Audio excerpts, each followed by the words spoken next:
और पुलिस को medical college बहुत जल्दी मिलेगा इंशाअल्लाह ताला, और उमर अब्दुल्ला साहब की क़यादत में ही मिलेगा और इसी टेनर में मिलेगा इंशाअल्लाह मेडिकल कॉलेज। ये आप मेरी तरफ से आज अनाउंसमेंट समझिए, मेरा जज्बाती नारा समझिए, लेकिन मेडिकल कॉलेज आपको मिलेगा और वो किसी सेंट्रल प्लेस पे उसको खोला जाएगा, जिसके लिए हमें डीसी साहब आज मैं आपको रिक्वेस्ट करूंगा कि कम से कम 2-3 हज़ार कनाल एरिया जो है उसके लिए आइडेंटिफाई करके रखें, आप उस पर काम करें, इंशाल्लाह आपको मेडिकल कॉलेज जरूर मिलेगा। क्योंकि शगुन होता है ना जी, देख के मैंने देखा इतना बुजुर्गों में इतना जोश है, और सरकार के सामने कोई कमी नहीं होती है, सरकार होती है। यहाँ जल शक्ति के बारे में एजाज साहब ने बात की, आपने 12 करोड़ रुपया जो है पिछले साल जल शक्ति डिपार्टमेंट में, जो मैंने कहां से लाया पुलिस को दिया 12 करोड़ रुपया, किसी डिस्ट्रिक्ट को नहीं मिला पैसा, पुलिस ने लैप्स कर दिया 12 करोड़ का 12 करोड़ लैप्स। एक तो डीसी साहब देखें कौन लोग जिम्मेदार थे उसमें, जो 12 करोड़ ना थे, जो इनकी बड़ी रकम जो है लैप्स कर दी, लोगों की लायबिलिटी पड़ी है, लोगों के अभी पैसे बाकी हैं और पैसा लैप्स हो जाता है। आपके बाद क्योंकि जल शक्ति डिपार्टमेंट की फंडिंग जो है गवर्नमेंट ऑफ इंडिया करती है, गवर्नमेंट ऑफ इंडिया से अभी हमें पैसा आया नहीं, तवक्को है इंशाअल्लाह ताला कि सितंबर अक्टूबर तक पैसा आ जाएगा। मैंने चीफ मिनिस्टर साहब को गुजारिश की थी कि जब मैंने टेक ओवर किया था 4000 करोड़ की लायबिलिटी थी, आज 11,000 करोड़ की लायबिलिटी है।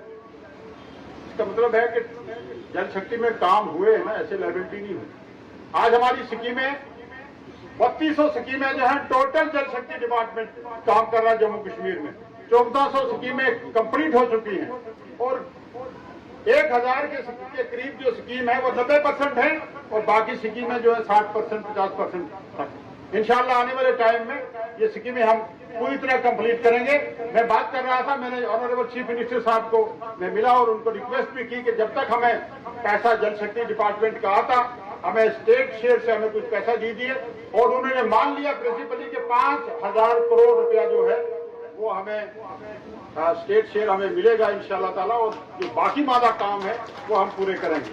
सिताए पीर पंजाल के जो हमारा तमद्दन है, कल्चर है, और आपसी अखुवत भाईचारा है, इसकी मिसाल कहीं नहीं मिलती है। मैं इसके लिए यहाँ के तमाम लोगों को मैं मुबारक करूंगा कि उन्होंने इस परंपरा को, इस रस्सी को मजबूत से थामा होगा, और यही काम आने वाली। आज कुछ ताकतें हैं जो मदद के नाम पे, इलाके के नाम पे लोगों को एक दूसरे से तोड़ने की कोशिश कर रहे हैं, लेकिन इस प्यार मोहब्बत अखुवत भाईचारे से वो ताकतें कामयाब नहीं हो पाती। मैंने देखा, हमने बहुत बार देखा है, लेकिन यहाँ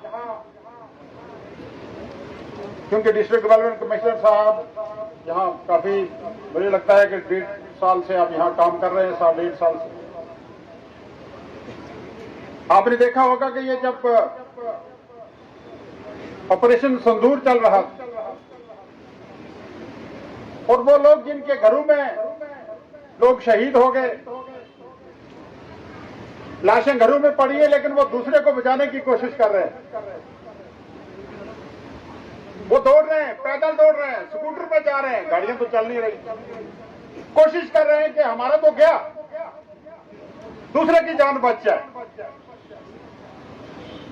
तो ये पुंछ में ही दिखाई देगा आपको, दूसरी जगह कहीं दिखाई नहीं। हमारे सामने मिसाल है कि कोविड के टाइम में देश में क्या हुआ। अपनी औलाद ने मां बाप को हाथ लगाना छोड़ दिया, भाग गए, लोगों की लाशें पड़ी रही। आप खासकर दिल्ली और बाहर की स्टेट्स में आपने देखा होगा, लेकिन यहां का जो भाईचारा है, इस पे सब लोगों को फख्र करना चाहिए, और हमें इंशाअल्लाह फख्र। मेरे भाई प्रदीप जी, ये जब और डिस्ट्रिक्ट डेवलपमेंट कमिश्नर साहब, मनकोट का फंक्शन है आज एस्पिरेशन ब्लॉक का। मेरे अजीज रियाज साहब ने सही कहा, और प्रदीप जी अगर ये देखिए, इसका मुझे भी संपूर्णता अभियान सम्मान समारोह, ये तो मुझे भी नहीं आता। जो लॉ ग्रेजुएट हूँ, पिछले 30 साल पहले मैंने लॉ ग्रेजुएशन की, तो बाकी मेरे सरपंच साहब को क्या आएगा, हमारे चेयरमैन साहब नजीर साहब को क्या आएगा, हमारे इमाम साहब को क्या समझ आएगा। आपने एक बात कही, मुझे थोड़ा सा अचंभा लगा उससे, ऐसा होना नहीं चाहिए, ऐसा होगा नहीं शायद। आपने मज़ाहिया तौर पे वो कही कि आपने कहा होम मिनिस्टर साहब को इज्जत माफ, तो उन्होंने कहा नहीं ऐसा नहीं, ऐसा बोलो। कुछ मज़ाहिया भी करते हैं ना आप। तो देखिए, जो जबान है, और खासकर ये जो उर्दू जबान है, ये किसी कौम की जुबान नहीं है, ये किसी एक इलाके की जुबान नहीं है, बल्कि ये हिंदुस्तान की जुबान है,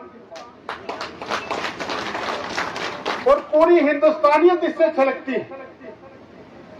मैं किसी जबान की यहाँ वकालत नहीं कर रहा हूं, लेकिन मैं ये कहने से पे मुझे फख्र हासिल है कि जो उर्दू में मठास है, प्यार है, अहमत है, वो किसी जबान में दिखाई नहीं देता। वो मेरी गोजरी में, मादरी जबान में भी नहीं दिखाई देता। मादरी जबान से प्यारी तो कोई जबान नहीं होती ना। शायद कुछ लोग ये समझेंगे शायद दूसरी जबान को ये पसंद नहीं करते हैं इसलिए, लेकिन मादरी जबान को तो हर एक पसंद करता है। तो लिहाजा मैं ये गुजारिश करूंगा कि डीसी साहब, आपने बहुत मेहनत की, आप मेहनत कर भी रहे हैं, और इसके लिए आपको मुबारक है। पिछले दौरान भी आपने इस मुश्किल टाइम में पुंछ को संभाला, अल्लाह ताला की फजल व करम से, और जितनी एक इंसानियत के नाते यहाँ काम करना था आपने किया, पूरी टीम के साथ, सिविल सोसाइटी, सब लोगों के साथ मिलकर। लेकिन मैं कहूंगा कि अगर थोड़ा सा इसमें लफ्जों की हेरा फेरी से, कहता है ना वो क्या, एक नुक्ता हो एक नुक्ते ने खुदा से जुदा कर दिया। अगर नुक्ता ऊपर होगा तो खुदा होगा, नीचे होगा तो जुदा होगा। तो लिहाजा अगर ये रियाज जी ने भी कहा, अगर ये हमारी खुद जबान में होता, उर्दू जबान में होता, तो हर आदमी समझता, उसे ज्यादा करीब जाने की कोशिश करता। अब मैं सोच रहा था, मैंने लिखा भी इस पे बहुत बार, मैंने कहा मैं ये जबानी बोलूं, वहां नहीं बोल पाया। ऐसे तो बोल सकता हूं मैं, इंशाल्लाह ऐसी बात नहीं है, बोलने में मेरा नंबर 1 ही रहा है इससे पहले। और यहाँ काम करने वाले लोगों ने इसमें शक नहीं कि 0 से शुरू किया। जब मैंने मनकोट को तहसील और ब्लॉक का दर्जा दिया था, और आज अगर हम वो चीजें देखें तो मनकोट ब्लॉक जो है काफी आगे, लेकिन अभी बहुत काम करना पड़ेगा। इससे नहीं कि हम मेरा ब्लॉक फर्स्ट आ गया, मैं ये सोचने पे मजबूर हो गया हूँ। ये मज़ाहिया भी है, और क्योंकि अब फैमिली में बैठे हैं सब लोग, मैं ये सोचता हूँ कि जनाब मनकोट हमारा फर्स्ट आ गया, आप सबको मुबारक हो, वहां के एमएलए मंत्री को भी मुबारक हो। लेकिन जो फर्स्ट आया, लेकिन जो सेकंड और थर्ड आया, उनकी क्या हालत होगी।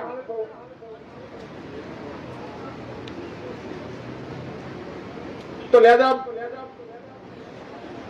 फर्स्ट जो है, मैं वादा करूंगा इंशाअल्लाह ताला कि इसको फर्स्ट ही रखेंगे, और नेशनल लेवल पे फर्स्ट लाने की कोशिश करेंगे इंशाअल्लाह, जितने भी हमारे बॉर्डर के ब्लॉक हैं। क्योंकि मैंने जो इशारतन एक बात कही है, शायद कुछ समझे तो अंदाज, कि फर्स्ट वाले की अगर हालत दिया है तो सेकंड वाले की क्या होगी। तो अभी हमें काम करना बहुत बाकी है। लेकिन अगर हम 20 साल पीछे देखें या 10 साल पीछे देखें कि जब हमने ब्लॉक लिया था, तहसील ली थी, उस वक्त क्या था, आज बहुत आगे है। बहुत से प्रोजेक्ट जो हैं पाइपलाइन में हैं, करीब कोई मुझे लगता है कि 15-20 करोड़ के प्रोजेक्ट जो हैं, जो मेरी रिकमेंडेशन पे, और जिसमें कोई 2 करोड़ सीडीएफ से और डिफरेंट हेड से मनकोट में पैसा लगने जा रहा है। बाकी के ना घबराएं, पुंछ के नहीं, पुंछ और सुरनकोट, बाकी एरिया के मेंढर और बालाकोट के भी ना घबराएं। इसी साहब ताज साहब मेरे एक साथी होते थे, अल्लाह जन्नत नसीब करे, उनका इंतकाल हो गया। जब मैं पहली बार एमएलए बना तो नजीर साहब भी यहाँ बैठे हैं, तो मैं किसी एरिया में गया तो मैंने कहा, लोगों ने डिमांड की ये सड़क को, स्कूल, ये हैंडपंप, मैंने कहा ये भी हो गया, इतना पैसा आपको, इतना पैसा आपको। वो साहब आए तो जब गाड़ी से उतरे, रास्ते में मेरे साथ बात नहीं की, तो जब गाड़ी से उतरे तो वो अंदर चले गए मैडम जी के पास सीधे। तो उन्होंने कहा जनाब एक गल करनी है थारा नाल, बड़ा सीरियस मूड में आए, पता नहीं क्या गल करनी है। उन्होंने कहा जनाब ये राणा साहब क्या करेंगे, सारा कुछ दे आए हैं बालाकोट में, हमारा वास्ता क्या रहेगा उनके पीछे। तो लिहाजा मेरा कहने का ये मकसद है कि मनकोट में जो हमने दिया या देंगे, क्योंकि वहां कंपटीशन हो गया। आपको बता रहे, मोदी साहब ने भी कहा था, वो मनकोट में आए थे, तो जहां हिंदुस्तान के प्राइम मिनिस्टर आए और वो ब्लॉक मेरे पास है और वो इसमें फर्स्ट आ रहा है, तो हम इंशाअल्लाह ताला नेशनल लेवल को इसको फर्स्ट लाने की कोशिश करेंगे। ये मेरा आपसे बात है, क्योंकि मुझे फंसा लिया डीसी साहब ने यहाँ ब्लॉक, तो प्रदीप साहब ने अपना वो पहली पोस्टिंग का। तो लिहाजा इंशाअल्लाह आने वाले टाइम में इंशाअल्लाह इस 15 अगस्त के बाद हमने कुछ फाउंडेशन स्टोन और कुछ दूसरे काम शुरू करने हैं, जो मनकोट और बालाकोट और जो बॉर्डर एरिया है यहीं से शुरू करेंगे और इसको आगे ले जाएंगे। डीसी साहब जो आपने मेहनत की है और आपकी पूरी टीम ने जो मेहनत की है, मैं आप सबको मुबारक करूंगा और इस आपके शुरू किए हुए सिलसिले को हम इंशाअल्लाह आगे ले जाएंगे। रियाज जी ने एक यहाँ अपनी तकरीर में कुछ पुरानी बातें भी की। मुझे याद है, मैं जब यहाँ बीए में पढ़ता था तो मैं इनके घर में ही कहता, शरारती बहुत थे ये, आप नहीं, तो ज्यादा इनके साथ दोस्ती लगा के ही मुझे वहां, अल्लाह ताला इनको आपने हिफ्ज़ मान में रखे। और इनके वालिद मोहतरम, उनका एक जम्मू कश्मीर की सियासत में बड़ा नाम था, जल्दी जुदा हो गए हमसे। मेरी दुआ है कि इंशाअल्लाह आप आगे निकलें, जो जज्बा आप में है मुल्क को कौम की खिदमत करने का, ये कायम दायम रहे, आपकी सेहत ठीक रहे और आगे बहुत निकले। आपने गुजर हॉस्टल्स की बात की है, यहाँ आज माशाअल्लाह हमारे दोनों तबका जो है, पहाड़ी और गुजर दोनों ट्राइबल हैं। मैंने कोशिश की थी कि जो ट्राइबल हमारे जो हॉस्टल्स हैं, पहाड़ी हॉस्टल हैं, उनको भी हम ट्राइबल में ले लें, लेकिन अभी वो फाइल जो है हमारी, जैसे मैंने, आपको याद होगा कि पिछले टाइम पर मिनिस्टर बनते ही मैंने रजौरी पुंछ के तमाम गांव जो हैं वो ट्राइबल विलेज डिक्लेयर कर दिए थे, तो 900 के करीब वो हमारे रियासत में गांव बनते हैं। और धरती आबा में हमने फंडिंग भी की है, 17 करोड़ रुपया जो है डिस्ट्रिक्ट पुंछ के लिए डीसी साहब हमने धरती आबा ट्राइबल का जो फंड है वो दिया है 17 करोड़ के करीब। तो यहाँ हर गांव में बिजली और वो काम शुरू होगा, और कुछ दूसरी स्कीमें जो है उसमें शुरू की गई। लेकिन जो सोशल वेलफेयर, अभी स्टेट का सोशल वेलफेयर है, ये ट्राइबल जो पहाड़ी हॉस्टल है ये उनको देखता है। हम कोशिश कर रहे हैं, एक चिट्ठी मैंने गवर्नमेंट को लिखी है कि ट्राइबल, ये पहाड़ी हॉस्टल जो है ये ट्राइबल डिपार्टमेंट के अंडर कर दिए जाए, ताकि उनको भी ट्राइबल डिपार्टमेंट से फंडिंग हो और हो गए हॉस्टल भी जो है बेहतर, उनकी कंडीशन जो है बेहतर की जा सके। और मुझे उम्मीद है जल्दी इंशाल्लाह वो ट्राइबल डिपार्टमेंट के अंडर आ जाएगा। इसी तरीके से पहाड़ी बच्चों को स्कॉलरशिप का मसला है, वो भी गवर्नमेंट ऑफ इंडिया को भी हमने लिखा है, और हमने पैसा जो है पहाड़ी जो बच्चे हैं हमारे शेड्यूल्ड ट्राइब, उनके लिए पैसा रिजर्व करके रखा हुआ है ट्राइबल डिपार्टमेंट के पास। सिर्फ एक वहां से एक क्लैरिफिकेशन आनी है हमारी सोशल वेलफेयर डिपार्टमेंट से कि क्या हम तो नहीं स्कॉलरशिप इनको दे रहे हैं, तो सोशल वेलफेयर स्कॉलरशिप देता था। सोशल वेलफेयर डिपार्टमेंट जो देखता है, वो जब क्लैरिटी आ जाती है तो पहाड़ी स्टूडेंट्स को भी स्कॉलरशिप ट्राइबल देगा, और जो पहाड़ी हॉस्टल हैं उनको भी ट्राइबल डिपार्टमेंट देगा। मैं जो यहाँ जो ट्राइबल हॉस्टल्स हैं, गुजर बकरवाल हॉस्टल, मैं रियाज साहब आपको यकीन दिलाता हूँ कि इंशाअल्लाह ताला मार्च तक आपके तमाम हॉस्टल जो हैं ये मॉडल हॉस्टल होंगे। और हॉस्टल की जो आपका लोरन है, ये पुंछ का हॉस्टल है, मेंढर का हॉस्टल है, सोनकोट में जो हॉस्टल है, उनको हमने टारगेट बेस पे हम इंशाअल्लाह मार्च में हम कंप्लीट करेंगे।